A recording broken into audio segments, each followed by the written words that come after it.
বিগত নির্বাচন প্রমাণ করেছে যে জনাব তারেক রহমানের নেতৃত্বে বাংলাদেশ জাতীয়তাবাদ যেমন ঐক্যবদ্ধ, ঠিক তেমনি ভাবে 18 কোটি মানুষও ঐক্যবদ্ধ।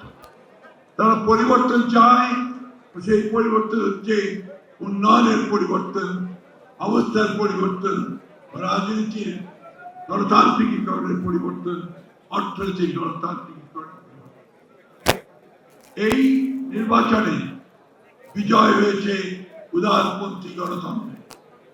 আজকে আমরা কিছুক্ষণের মধ্যেই আমাদের নেতা, বাংলাদেশের নেতা, যিনি কয়েকদিনের মধ্যেই বাংলাদেশকে নেতৃত্ব দিতে চলেছেন, সেই তরুণ নেতা যিনি বাংলাদেশের মানুষকে নতুন স্বপ্ন দেখিয়েছেন, একটি পরিবর্তিত বাংলাদেশ, স্বাধীন বাংলাদেশ, গণতান্ত্রিক বাংলাদেশ, সেই নেতা আপনাদের সামনে বক্তব্য রাখবেন।